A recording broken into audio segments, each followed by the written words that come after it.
is taking their courses. Thank you. Give it up for Ruth. All right. Just a short announcement. If someone has picked the previous moderator's phone, please hand it over to the DJ booth. Yeah. All right. Next up, I'd like to introduce Maximilian from Youth Cafe. Maximilian, thank you for being here today. Kindly tell us a little bit about the report and yeah. Yeah, people power. People power. Yeah, my name is Maximilian Ochango Mbeba. I'm the Senior Programs Officer at the Youth Cafe in charge of democracy, governance, and human rights. Yeah, we are here to disseminate the report, just a small brief, launch it. Then most of the part you are going to get it through the website and the QR link that will be going around in a few. Okay. All right.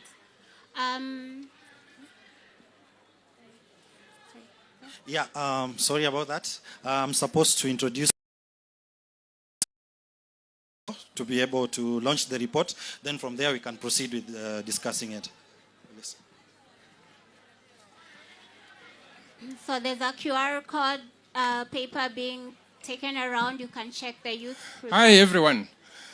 So last year, during the momentous occasions that we witnessed in the country, the Youth Cafe sought to go on a journey to document history as it was unraveling right before our eyes. We spent several months to painstakingly put things together, to tie all the T's and dot all the I's.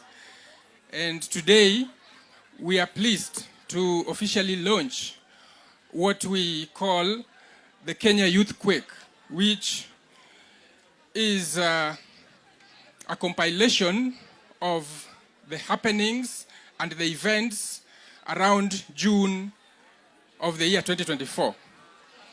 We are non-political. We don't support any political persuasion, but we thought it is worthy to give a voice to the issues that young people had at that time, particularly around the finance bill of the year 2024. So the report is structured in several chapters. It looks at the history of, first of all, protests in Kenya, because protests are not unique to Kenya. But what we found unique with the Gen Z protests last year was the organic mobilization, particularly, that was not informed or influenced by political actors, key political actors. So we have looked at that.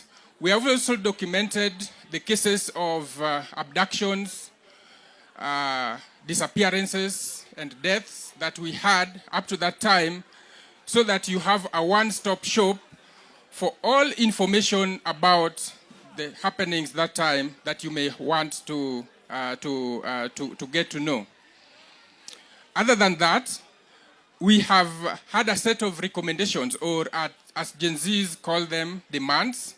So we have enshrined these into several sections that are targeted at different actors, be they the president, be they political parties themselves, be they international organizations, as well as young people themselves, because the first key recommendations actually are to young people directly. We've also employed a scientific process of foresighting the future. So we relied on science to see, based on the happenings of the year 2024 around the Gen Z protest, what does the future look like? Will we have a situation of deterioration of, for example, economic state of young people? Will we have improvements? Will we have things to still? And all that you can have in this book. It's pretty massive, and we also know that Gen Zs don't like to read. We hope that you can find time to interrogate the chapters and pages of this book, draw learnings, and see how you can better inform any movement that comes out of the situation for the future. So now we can maybe have, yes. All right, vijana msilale, lale lale, vijana msilale, bado mapambano, mapambano, mapambano, bado mapambano. So let's all celebrate as a CEO and Executive Director, Youth Cafe, officially launched the report, and all of us, we have the QR code. It has been shared. Please take time, go through this report. Wapi makofi yake? All the panelists, you can join here. All the panelists can join here. Or just leave this one. Once more, wapi makofi tena? Wapi kelele yake DJ? Wapi kelele? Asante sana. So we take it back to the MC so that we can carry on. Asante sana, Bwana Director. Thank you very much. So, nasikianga wanasiasa wanasema, I now declare the report. Sasa si hata yeye atuongoze namna hiyo. I now declare the report. You know, Mumbiko in his other life was, by the way, Mumbiko was the youngest presidential aspirant in the year 2022. But does he say? So, I think we now declare this report officially launched.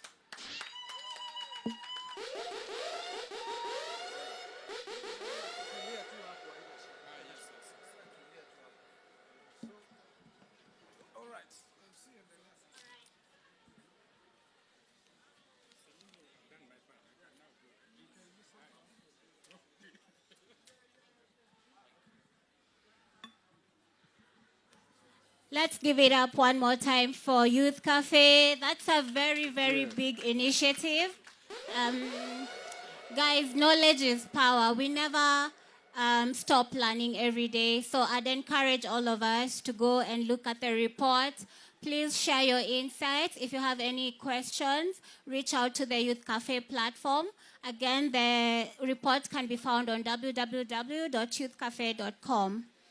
Okay, now, I'd like us to now dig into the discussion. And today, so much has been said about the Gen Zs having a movement, public participation, sorry about that, public participation, and also youth empowerment and inclusion.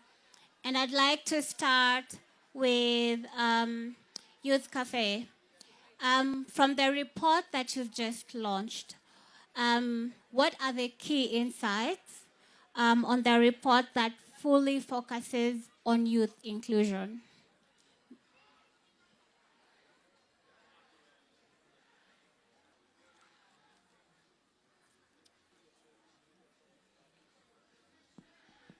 Hello. Yeah, from the report, the key insights that we identified when we are coming up with the report.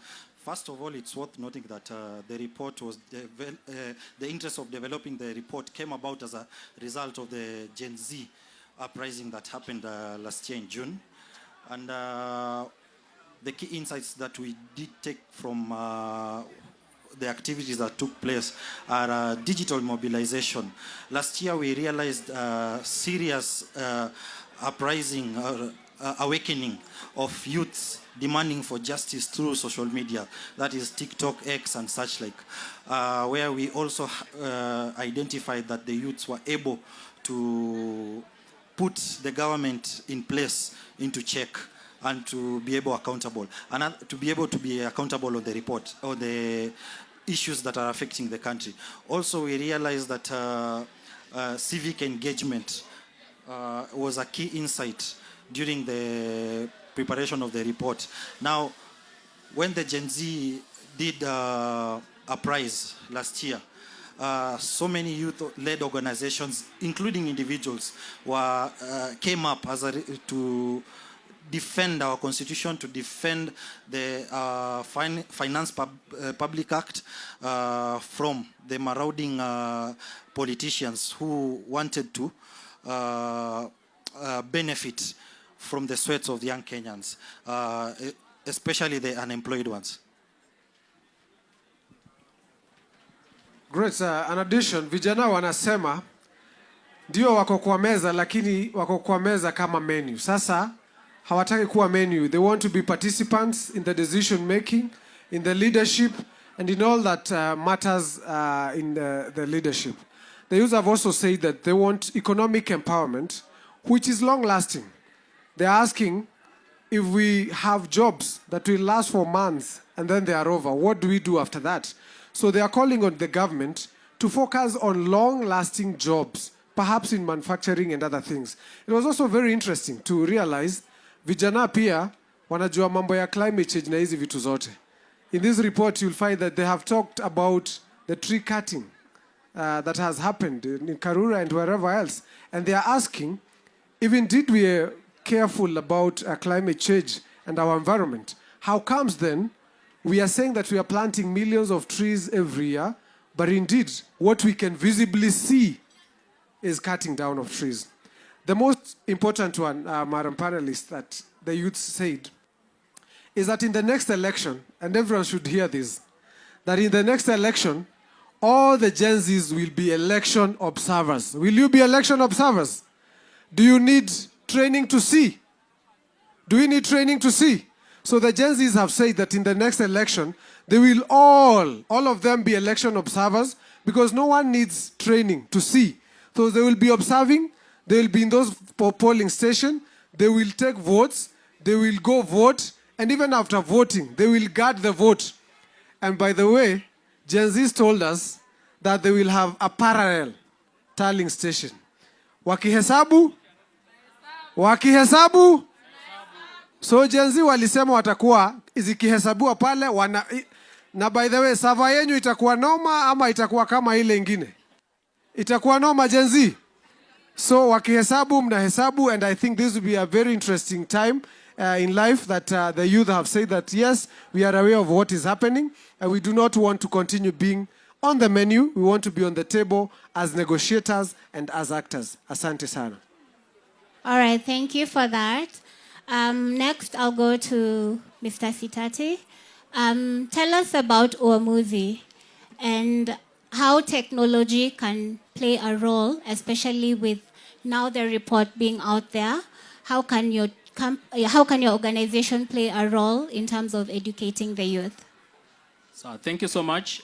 Before I start, watu wangapi hapa washaenda public participation? By show of hand. I can see just a few people. So, Uamuzi came about because as a country, we have one of the most progressive constitution. Now, public participation is enshrined huko ndani. Na for as much as yes, we are supposed to meet to deliberate on issues, it's unfortunate that only very few people get the chance to give their opinions and their views when it comes to public participation. And that's the reason why we decided to come up with a digital tool, a platform that will be able to give every single person a safe space, but at the same time, conversation tukipiga, haifai tu kuishia hapa, but also it's supposed to be a continuous conversation. One of the reasons why young people who are participating in public participation is because whenever you give your opinion, most of the time wazae opinion yao ndio huwa inachukuliwa. Sisi vijana tunakuwa sidelined. Two, when it comes to women, because of culture, we get that some women don't even get the space to sit in the same kikao na wazae waende kupatiana their opinion. They are always there to be seen and not to be heard. And at the same time, even people living disabilities, who wanna get a hard time moving from one place to the other, kwenda kuwa part of these engagements in these barazas. And that's the reason why tulisema, having a digital tool, one, it's easy for us to be able to advocate for change. Kama there's anything that you need to advocate for, it's easy for you to do that using digital tools. Two, it's easy for you to also activism. Right now, activism is done online. Manze, one thing I'm very proud of is we launched this app last year during time ya maandamano, just before ianze. And one of the things tulifanya ni tulikuwa tuna-educate watu about the finance bill. When if you can see on our banner, that is just a screenshot of one of the things tulikuwa tunajaribu ku-advocate, because hii mambo ya diapers, watu walikuwa wanaongelea because walikuwa wanataka kuongeza do. So tukasema let us advocate, let us create awareness so that people can be able to know what is in the finance bill. And at the same time peer, it was so good for us kuweza kuona, other than people engaging on X, engaging on TikTok and all these other social media platforms, it was so good for us to be able to see people waliweza kukama hapo pia kuweza kupatiana their opinions about the finance bill. So I can proudly say that also Wamuzi played a key role in mobilizing, because pia wa vijana waliingia hapo ndani wakasema manze kama ni kutokea tutokee, and also manze wakasema having our own locally made platform, it's easy for us to pia manze kuweza kujua how we can be able to work with people around the same circle, and just to see how manze we can be able to advocate for change. So one thing we are very big on is we are working with organizations that are big on civic education, just to be able to see how we can disseminate the information, so that information is a trickle down all the way to the wananchi kwa grassroots. And at the same time pia we are using data to see if we are making any progress, because living in a time where technology has taken over, it's only good for us to be able to use data for us to be able to make more informed decisions. So thank you so much.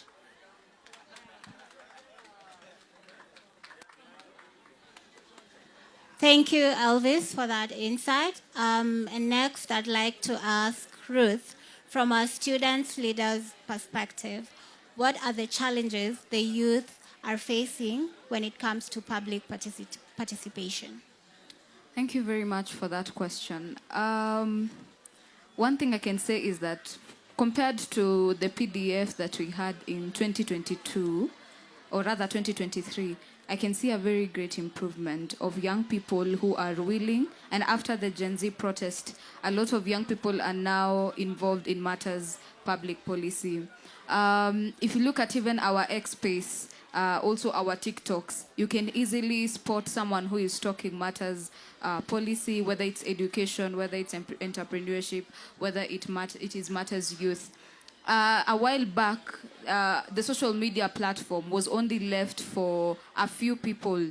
And even right now, as you can see, we have apps like Fuamuzi, for example. The reason as to why I'm so heavy on digital spaces is because that is where we young people are. And for example, I was just thinking, maybe in the next, if not 5 to 10 years, we'll be having this PDF even virtually. We can be having people streaming. It doesn't matter whether you're within Nairobi or not. This is something that should be happening in every county. And one of the challenges that young people are facing is that you find such spaces are only available for people who are within the urban areas. Because, for example, is PDF taking place in Machakos, in Kirinyaga, in Kisumu, in Kisii County? No, this is only taking place in Nairobi County.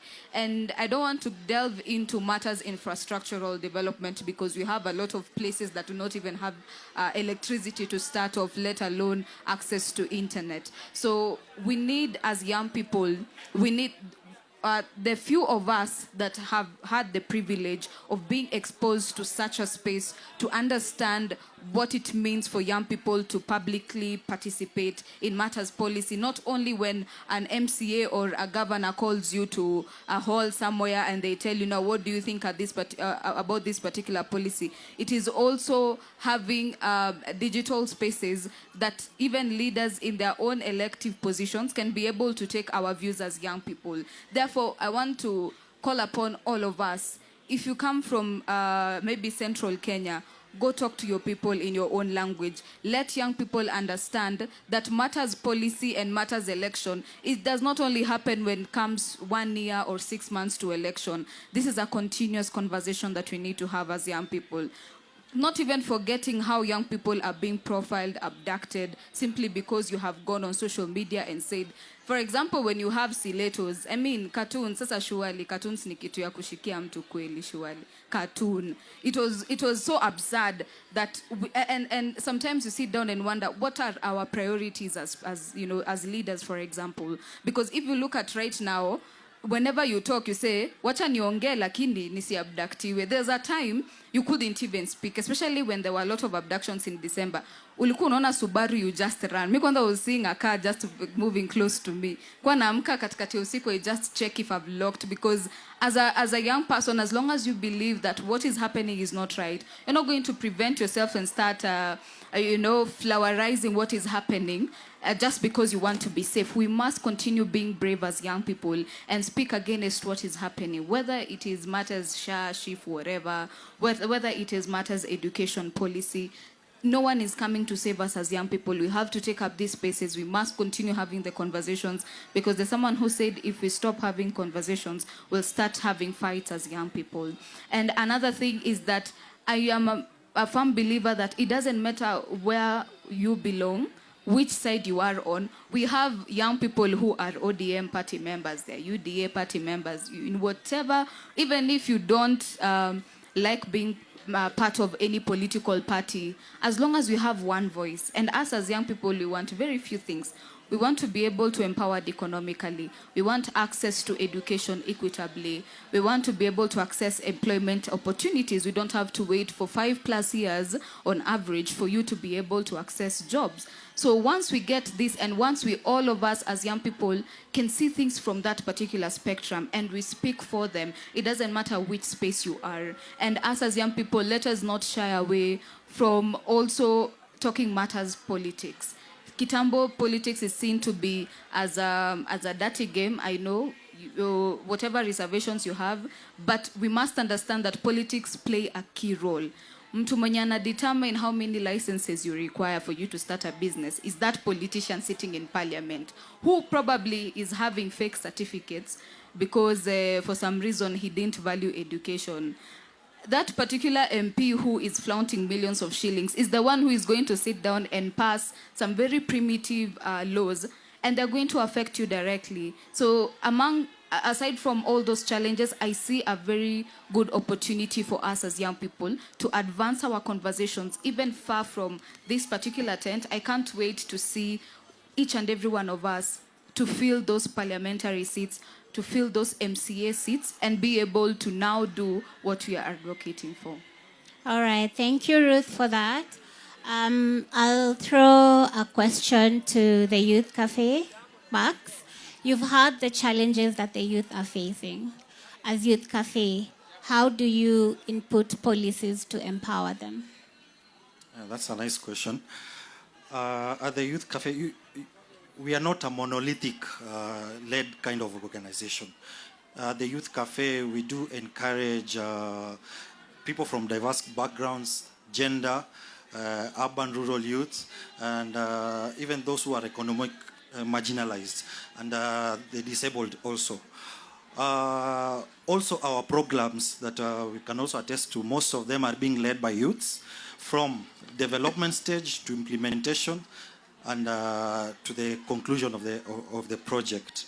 So we do encourage youth to take up these spaces, be it in governance, democracy, human rights, anything that can put you on the map, anything that can make you fight for your right, fight for your economic empowerment and political right. We do encourage youth to take up these posts. Also, we are in the process of creating a leadership academy, the Youth Cafe Leadership Academy, which is being led by Mombiko. It's still at the early stages of development, but in the next few weeks it will be launched, and it's not only going to be operationalized in Kenya, but it's an African kind of academy that I'll let him talk about so that he can touch on it. In terms of capacity building to the youth, we do encourage also by empowering youths through digital literacy, economic empowering programs, and civic educations. These are all things that once you view our website, you'll be able to see them, that things that are being done practically. So regarding the youth-led academy, I'll let Mombiko touch on it so that maybe he can touch more that. Hiyo kizungu ya monolithic imenipita kidogo. Sijaelewa hapo. Hata wewe umepitwa kama mimi. But anyway, the fear is over. Umesikia mtu alikuwa anaogopa Subaru juzi vile anaongea. Is the fear over? The fear is?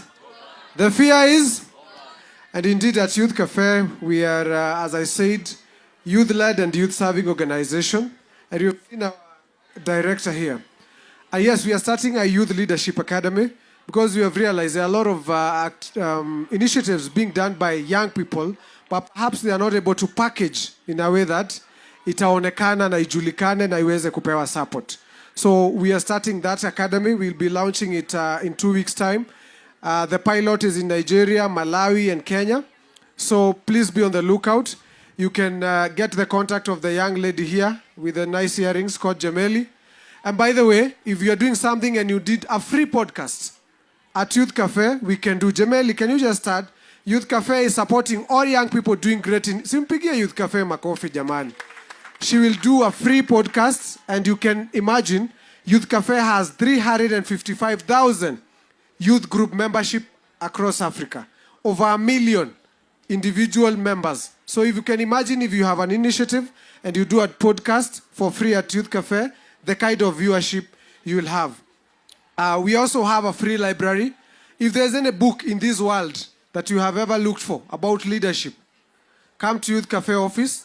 We have a library, a free library. The only thing, Gen Z wametutesa. Wanaomba kitabu, nitarudisha after 2 weeks, wanachomoka nayo. So siku hizi, ni ukuje usomee hapo, tutakupea maji na biscuits kidogo, uiache hapo, kuja kesho usomee hapo, because we have also suffered kitabu ikienda hairudi. The other one, we also train youth organizations on granting mechanisms, so that if you want to access grants, and we are also starting on our website, Youth Cafe, we are starting a section where we'll be packaging grants, information, employment information, and we also give attachment and internship. So if you want attachment and internship, it's a Pan-African organization. Just apply, go to the Youth Cafe website and apply. Then if you have any report on any publication, we do co-publishing, so that even if you do not have a large following, you can leverage on the large following that Youth Cafe has, and you can be able to be visible. Those are among the few that we are doing, but we also organize workshops. We organize online, but I see already now that has been taken up by Wamuzi. We'll partner with them so that we save the energy and they can do it better. Now they are on app. Sisi tunajangangana na Google Meet. Wao washaenda kwa app, so kazi mzuri hapo Wamuzi. Asante sana. Thank you, Peter, for that. Give it up for Peter. Guys, these are opportunities that are live and direct here at PDF. Where else would you want to be?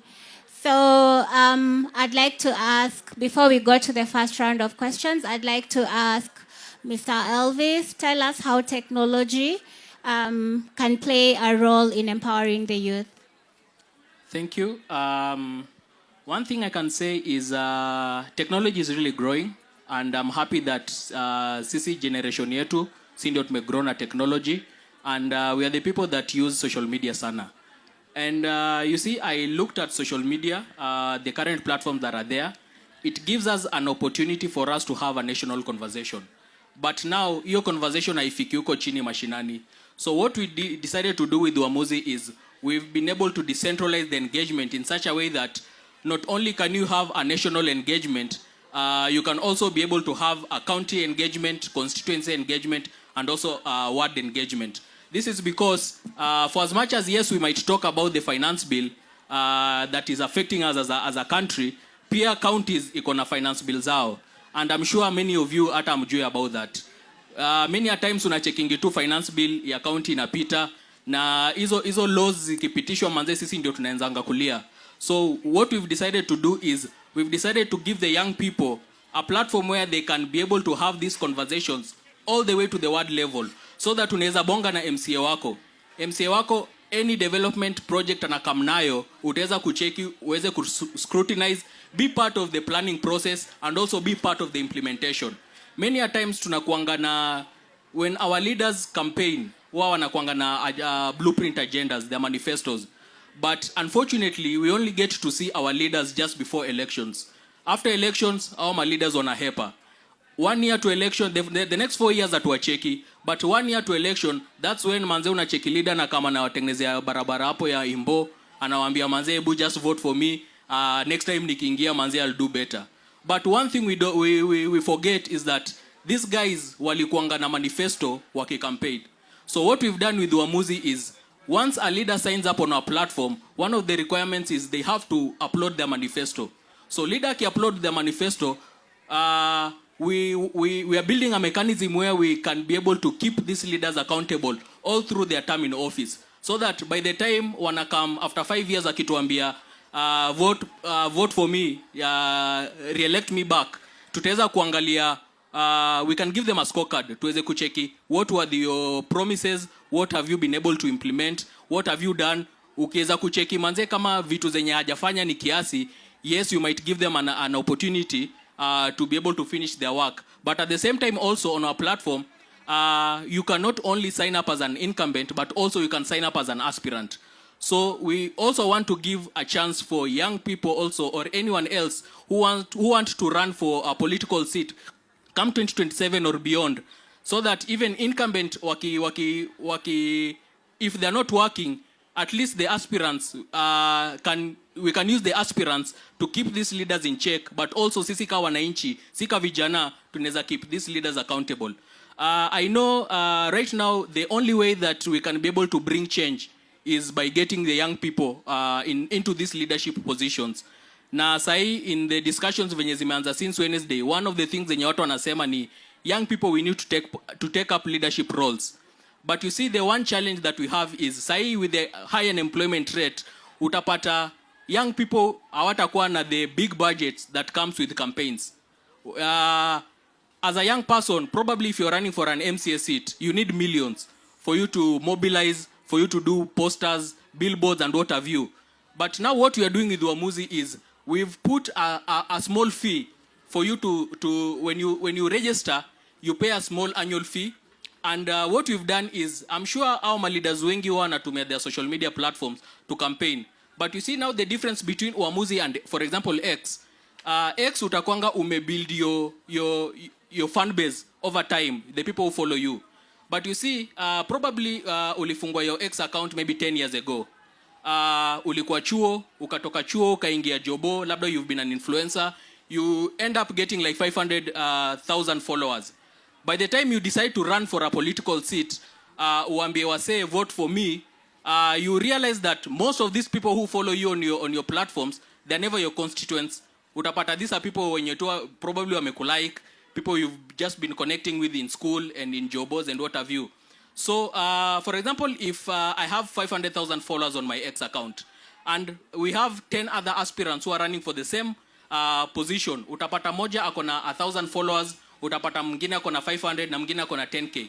So if these 10 people use their same social media platforms to campaign, you realize that they are not on the same level playing field.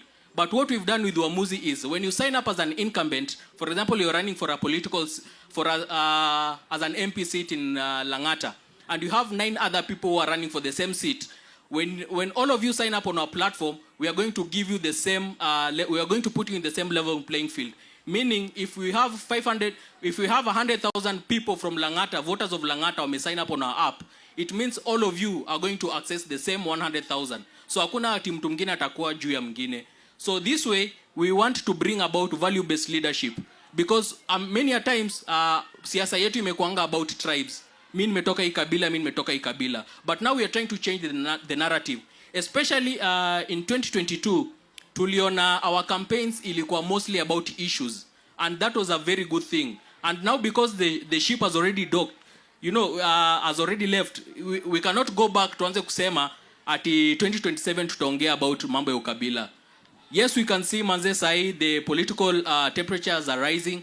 Na as even the old guards are trying to regroup, sai wanajaribu pia kuanza kuleta hizo mambo ya ukabila. But the good thing about our generation, tumesema hatutaki historia ya ukabila. So right now we need to advocate for value-based leadership. Leader akitaka anyone who wants to run for a political seat, the first thing we need to look at is their manifesto. What kind of blueprint agenda you bringing? And at the same time pia, we need to have a people-led manifesto, because many a times pia our leaders wanaendanga wanatafuta ma lawyers, wanaenda wanadraftia manifesto kwa maofisi. But now we need to have a system in such a way that easy manifestos itakuwa driven na wase, and also when it comes to implementation itakuwa easy because our wase walikuwa part of the planning and also the implementation process. So what we are doing is now we are trying to see how we can be able to get as many young people to sign up as aspirants on our platform, waanze kuuza sera zao, because the current leadership that is on the in parliament, manze tumona wametuangusha, and very few of them manze wameweza ku actualize what they told us that they are going to do, and so many people are saying that we need to drain the swamp, but at the same time pia hata kama tunataka kuleta vijana waingie, tusilete tu mse just because they are young, but let us get these people, watu wenye wanaenda kutufanyia job, and people who have a vision and people who have a goal, na watu wenye pia wanataka kutupigia job. So manze, one thing I always tell people is, at the end of the day, the decision lies with you. So make sure that manze our leaders tuna get good leaders and people who are people driven. So thank you. Thank you for that, Elvis. One thing I love about the conversation is today we have been participating in these forums where political leaders are being called out here. And it's important for us to have access to such, like apps which can be able to connect us to the leaders and keep them accountable. And also forums like Youth Cafe. I mean, their report is called Youthquake. Shake that. Just earthquake. You shake it. Make them accountable, And this is an era of an awakening. So I love the collaboration and the panelists that I have, because this is a conversation that we need to have.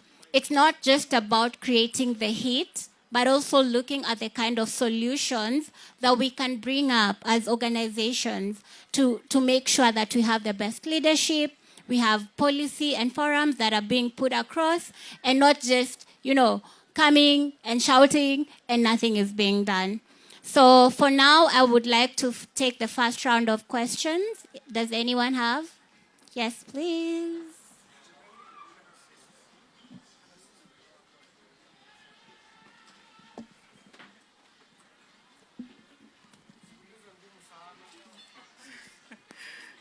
Hi, mine is not a question, but I want to chime into the conversation just to add onto why do we think we do all these things, and why do we think we need to involve the youth and all that and the conversation around it. My name is Rina Atuma. I'm activity manager at Population Reference Bureau. So our organization uses population data to analyze critical issues that can be able to help governments to make evidence-based decisions. And we are all in agreement that 80% of Africa's population is youthful. So why we do this, and reflecting on also the conversations that we've had. And I like the way you've stopped by saying that it's not about creating the heat. It's about what is there in terms of making sure we are trying to secure not just for our generation, but also the generations to come. I run a project called Budgeting Sensitive for Demographic Dividend. And here, it's this project, that's technical terms, but let me break it down for you. So in technicality is how can African countries take advantage of demographic window so that they can harness their demographic dividend. And here is to try and see how can we increase the population of number of people who are they are economically empowered. And when they're economically empowered, it means now it's a win-win for both of us, because the government in itself will be able to get more taxes because there are people to tax, but also we are going to rise our economy to comparable countries that did the same, like Thailand, in being able to harness their demographic dividend. So when you talk about investments that countries need to do when they want to harness this, they need to invest in education. They need to invest in health. They need to invest in women economic empowerment. Because most of the time, when we start conversations around women economic empowerment, people will talk about, so it's just women issue, you want to discuss gender issues and all that. But let me break it down for you. if you look at the statistics, and you can check even the KNBS time use survey, it shows that majority of the care burden is borne by women. And if our women are not economically empowered, it's a loss for us as a society because, one, we do not have enough to raise, to make our economy grow. We are keeping our women at home, of course, providing the care, which is equally important for the economy, but they are at home because the system is not working for them.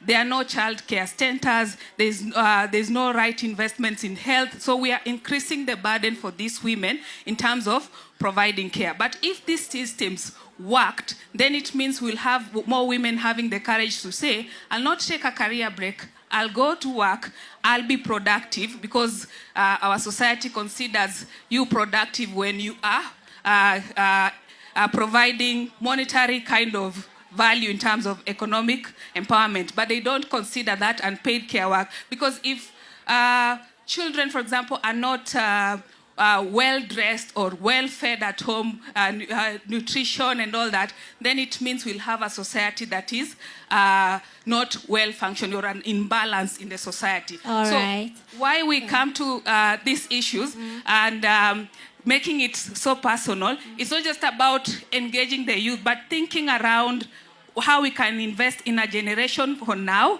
and in a generation to come. Because if you ask people in this room, how many can retire right now and comfortably live the life they were living, then majority of us will say no. Because we have not invested enough for this generation and even for the coming generation. Correct. Remember, yes. So such things are things we need to look into. And it's not just when you see organizations like Youth Cafe or discussing about youth, it's not just about discussing on youth matters, but it's looking about investments that are generational, that will help the current and also the future generation. Thank you. Thank you so much. Sorry for Please taking give time. her a hand of applause. Thank you, thank you. We are taking a round of questions because of time. Does anyone have a question, please? Yes? Tell us your name as well. Thank you. My name is Mofat Omachari, and thank you for the panelists. My question was, I am a campus dropout, but I have been educating people on ethical use of artificial intelligence, AI. My question was, do you only give, are there the positions that are there, are they only for graduates? Or can even people like me get those chances? Thank you.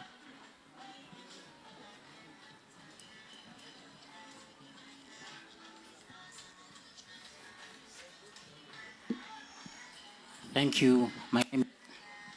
My name is Joseph. I'm a graduate education and literature and English. I'm a teacher. My question is, but I'm so excited for this youth cafe that we're having here. So I just wanted to know, do you have a criteria for people who want to venture into politics? Should we have like a history, a political history? That maybe before, should I have maybe engaged in politics? And something else, do we have funds? Like you people like support, or it's just a platform that you're giving people to perhaps any aspirants to get out there and venture into it? Thank you. All right, thank you. Anyone else?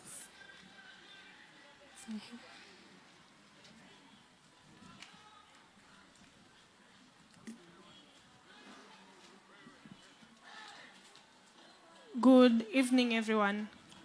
My name is Kamene, and as I sit here, I'm very confused, but I think I'll direct my question to Uamuzi, and if you can, please help me answer. I come from Narok County, so I'm here to represent the youth of Narok County, and my question is on the public participation aspect. I am the county coordinator for a program called Tunaweza and Emerging Leaders Foundation in Narok. And it is very hard for me to attend a public participation. One, because my name is Kamene. And two, because I am a lady. And three, because I'm not a Maasai. So for you to attend these public participations, you have to be affiliated by a political leader. You have to come from a certain office. You have to be called by someone, or you have to be there because someone said you have to be there. So I don't know if there is anything that can be done in terms of public participation, because inakuanga gazetted, yes, but utaona imeandikwa the participation is maybe in a specific hall, but on the public participation day, asubuhi, wanna change venue, you know. And you have to know who knows who to be there. So I do not know if there's anything you guys do in regards to such, because personally, I have never attended any. I just send members of Tunaweza who are gentlemen and Maasais, you know, for them to attend the public participation, because they do not regard women as people in the society. So is there anything that can be done? Because it is really a big gap. Because then again, when you send these young people into these spaces, mtu anaenda hapo na kile inamfaa yeye.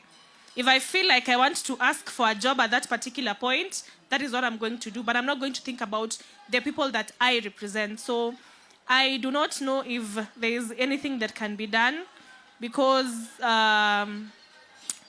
sikuzuri, it's not nice. Thank you.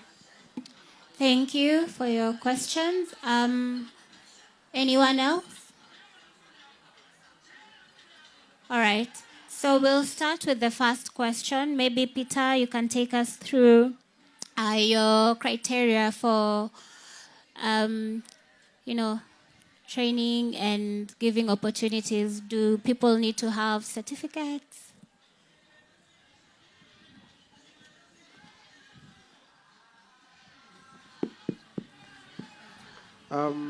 You can hear me, right?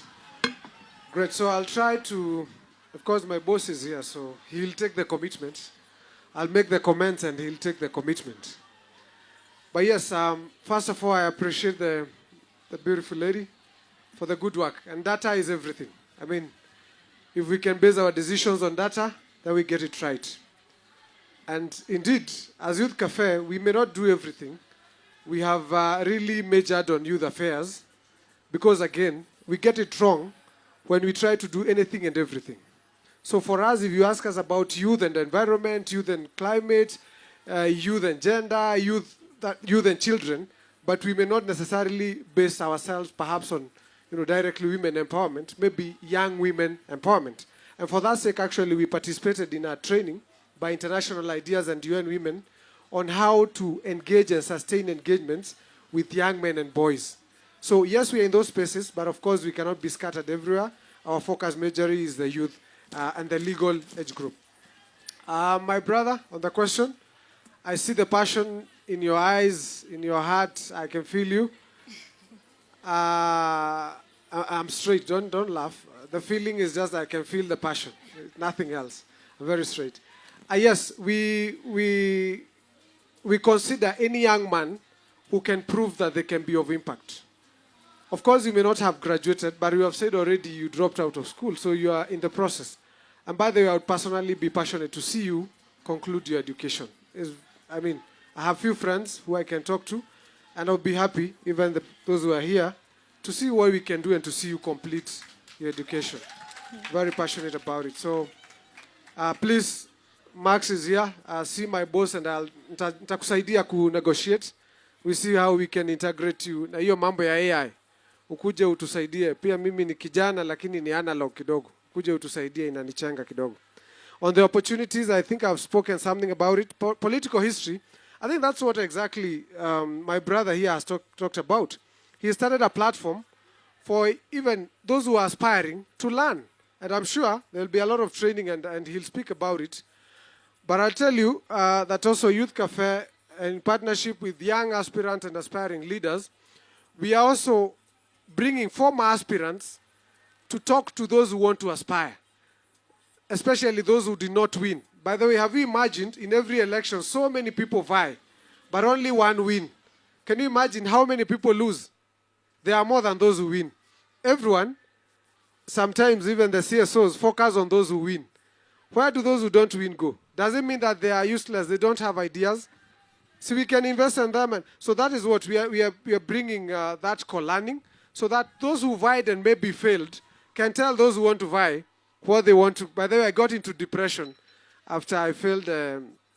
I was not gazetted as the youngest presidential aspirant. My brother here was with me. We were asked for 48,000 ID copies and signatures, just to be clear, to be a presidential aspirant, as an independent candidate.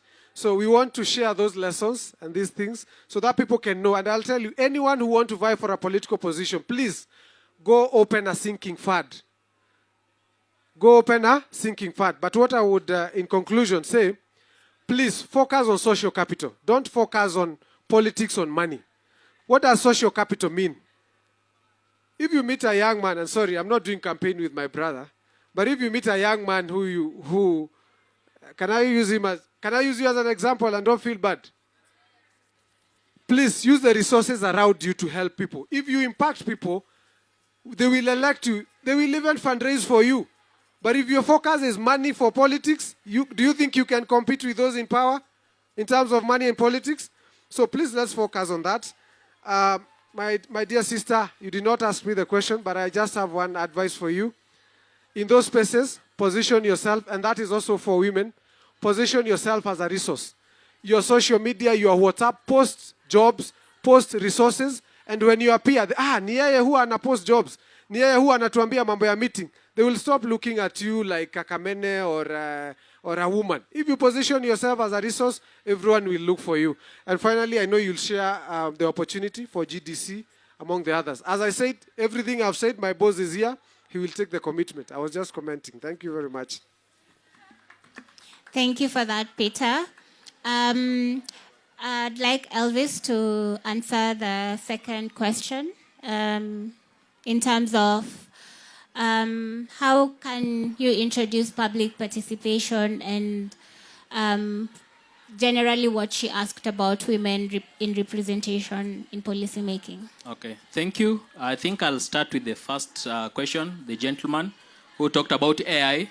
Actually, with Uamuzi, we are building a very powerful machine learning algorithm that will it will be able to recommend posts for our users. It will be able to help us analyze data. It will also be able to detect threat on our platform. And I'm happy that my AI engineer is here, a beautiful lady. So you can connect with her so that we see how we can be able to also work together. Najua manze, hii ndio platforms zenye tunatumia kuweza connect and also see how we can be able to empower and help each other. You have 2 jobs. Yeah. Two. For the gentleman, nimesikia umeongea mambo ya siasa about mambo ya funding. One thing I can advise you is, first of all, hit the ground. Sell yourself, sell your agenda. Si lazima ukuwe na door for you to start. I always tell people, start with what you have. So anza tu kupiga tu, ongea na watu, enda ongea na watu wa bodaboda, watu wa mama mboga na nini. And I can also give you examples. Do you remember I think Mbere Mbere North MP, I think anaitwa John something. In 2017 alienda akapiga campaigns na baiskeli, and watu walimpenda because of what he was selling. So you can start with that. And also I can also give you another example of Governor Mtai wa Kericho. There's a time alikuwa ameenda rally, alikuwa juu ya gari na wase walimpatia do, just fundraising for him. So one thing also we are trying to do, because unachekia my leaders most of the time wao wanaenda wanaiba do, ndio wanaanza kutulipalipa for us to vote them in. But now one thing we are trying to do, we are building also a blockchain infrastructure, and through our blockchain infrastructure we are also building a stable coin. So with our stable coin, it will help aspirants who don't have money for their constituents wataweza kuwachangia. So what I can tell you is, we anza tu hit ground, piga story na watu, sell your agenda, sell your manifesto, and I believe kizuri cha jiuza, and you can start with what you have. And for the beautiful lady, you see public participation. The reason why tulianzisha hii platform is because there are very many factors that hinder people from participating in public participation, such as distance, time, age, gender, disability, religion, political party affiliation, among other barriers. And you see now the beauty about technology, si lazima uende huko physically. Wherever you'll be, because unacheki kunaweza kuwa na public participation ina happen huko Narok. But you see now the beauty about devolution and also the beauty about universities. Right now tuko na even people from Narok wako universities from all across the country. So the beauty about technology is you can be able to connect with people, and at the same time you can also give your opinion. So such platforms kama Uamuzi, sasa ndio tumepatia people like you to be able to be part of the conversation, so that hata ukikuwa hapa Nairobi si lazima utume watu waende waongee on your behalf, because also sometimes when you talk about misinformation and disinformation, public meetups, physical meetups, many a times misinformation and disinformation when happen, because ndio watu wataenda wa meet hapa, but when the people who meet wakitoka waanze kusema what was discussed, you realize that the information gets distorted as it moves from one person to the other. Na hiyo ndio ina bring about misinformation and disinformation. But the beauty about technology is, one, you can be able to take part of the conversation at your convenience, wherever you'll be, and at the same time, you'll be able to access information. So whatever the engagement that people will be having, pia wewe utakuwa part of it, because you'll be able to know what was discussed. And even when you attend the next engagement, you'll be able to attend and give your opinion based on knowledge and not based on ignorance, because at least utakuwa unajua based on the last engagement, this is what was discussed. So such platforms, that's the reason why we came up with such platforms, because we need to have an inclusive engagement, so that kila mtu, every person's idea should be in the decision-making table. And I believe it's only through digital spaces and technology, such as Uamuzi, that is going to bridge that gap. Thank you. Thank you. Guys, we can do better than that. Thank you so much. We've come to the final round of this panel discussion. But before we go, I'd like to give the panelists a minute to give us their take and their takeaways. And please follow these people. There are so many opportunities that are waiting for you. So we'll start with Ruth, and then, yeah. All right, thank you very much. I think I will draw inspiration from the questions that have been asked. And one thing is that I was sharing with someone that I want to vie for Member of Parliament. I won't say the particular constituency so that they don't finish me, because I believe I am a force. So I just know what I want, and I know it very well, but I won't share. So what happened is that I was told that I need approximately 50 million to vie. And now I started asking myself, in 2 years, where am I going to get the 50 million? Honestly, even if I was to rob, I don't think I will even get that amount of money. So my point is, as young people, we need to break the status quo. I think once you use 50 million, an MP gets an average of maybe 500,000. Just calculate and ask yourself, where do they get that extra money to come and dash on top of cars? It's the money that they're busy taking away as NGCDF. An MCA is given 15 million in a year. You don't know where that money goes to. They just end up pocketing it. And I've told myself, I will not even lift a finger to get a million. If I have that 100 bob ya super metro, and I know very well I can walk, my steps up says that I can go for like 20, 30,000 steps. So I am good to go, I'm fit. So I can be able to walk to every household. I can be able to go to any platform that I'm going to get, and I'll be able to share my own manifesto. I don't really have to have the 50 million. I don't have to have people. And as long as we as young people, and I know from here, as long as I share the vision with all of you, no one is going to say no to a good vision. There's always, God is going to provide that one person who is going to hold your hand. And for Kamene, there's someone who told me, if they don't provide a chair for you, please bring yourself a foldable chair. You don't have to be called to that table. Force yourself, force issues. You get it? So I know we have some very patriarchal communities, and Narrow County happens to be one of them. Maybe you are that voice of change. And I want to inspire you to then give you anointing that probably you are going to be the voice of the women in Narrow County. That we're in the 21st century. There's no way that someone is going to look at you and tell you that you're a woman so you can't participate. And that also goes to the point that maybe public participation takes place, but because the who's and who's are the ones who determine who come for those public participation, definitely if I call my friend, they're going to speak the same language as me. If the forum is open, definitely there's going to be a battle of ideas, because these are different people. So as young people, let us not ignore the opportunities that we have for public participation. And again, I know voting is very important, but let us not forget that our voice do not end on that ballot box. We have to continue having the conversations. Thank you very much. Thank you. Very briefly, please. Okay, I'll be brief.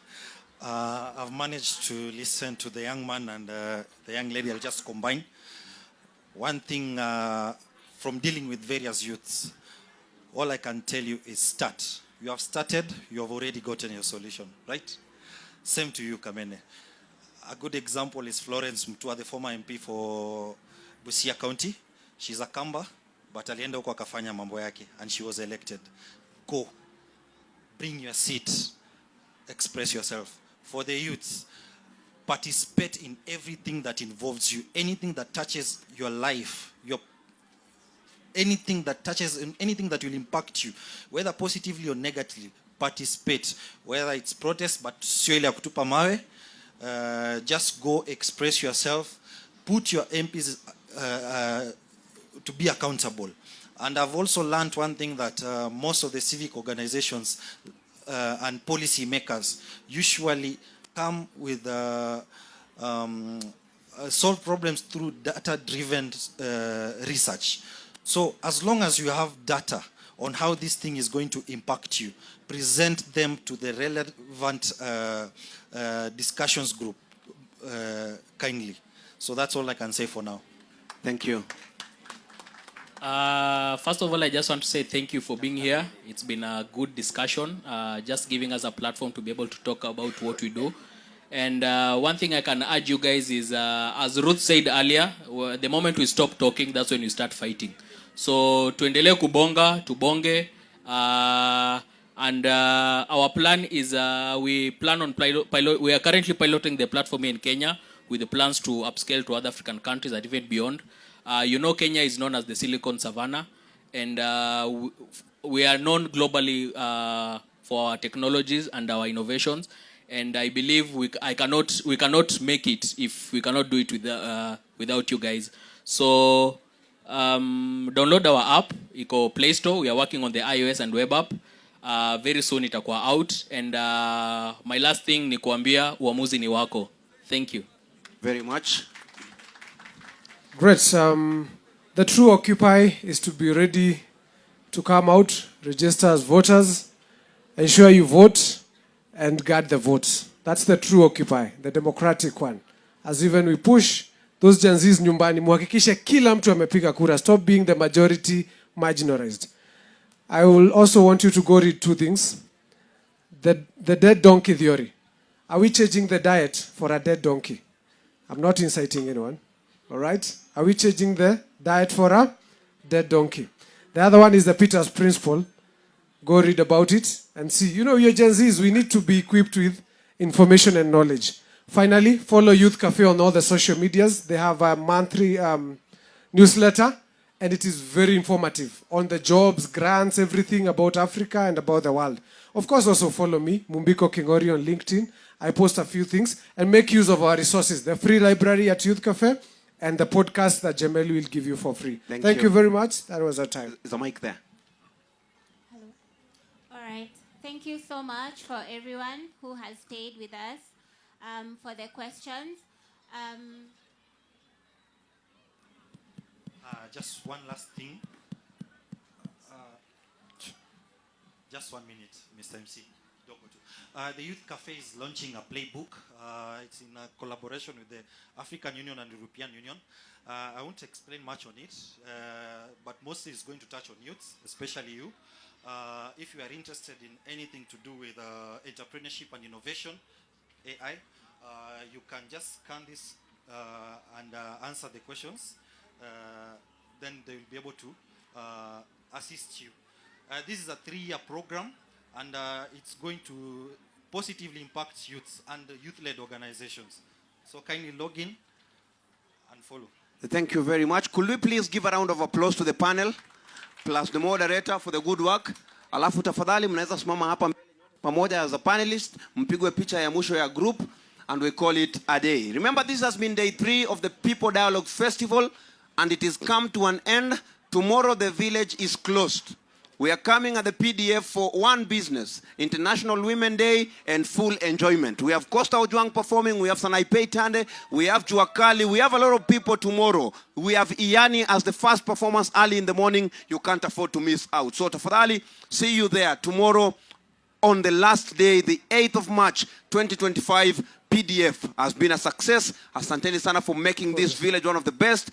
God bless you. For the panel, vijana msila, amkeni tumalizie vizuri. Haya, twende.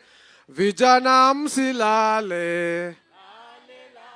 Vijana msilale. Bado mapambano.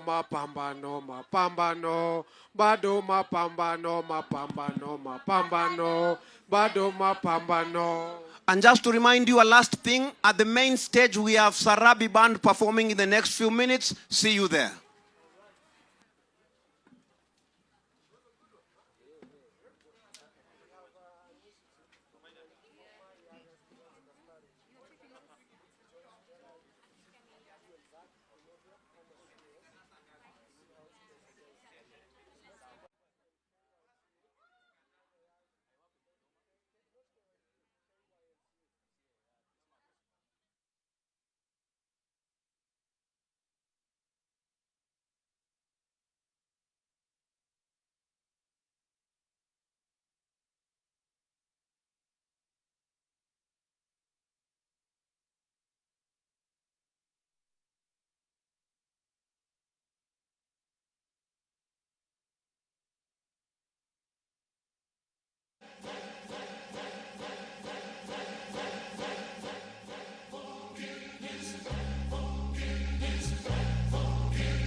You wanna make amends before I go.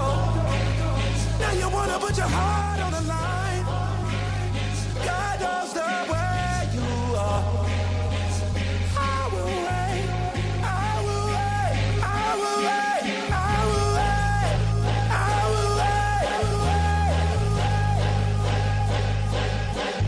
will wait, I will wait, I will wait, I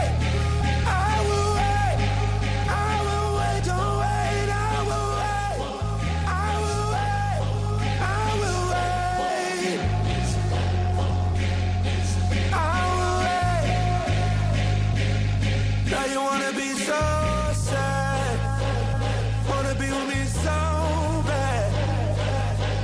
Driving me so mad. Yeah, you know I'm still suffocating on your every lie. Yeah, you know I'm still waking up with murder on my mind. Yeah, you know I'm still suffocating on your every lie. Yeah, you know I'm still waking up with murder on my mind. And you know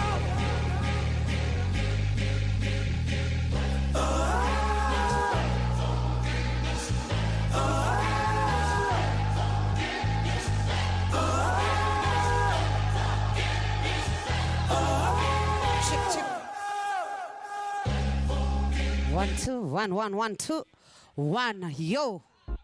Yo yo yo yo. Yo 1 1 2 1 1 1 2 1. Kameme TV, Muthegi wa Rũrĩrĩ.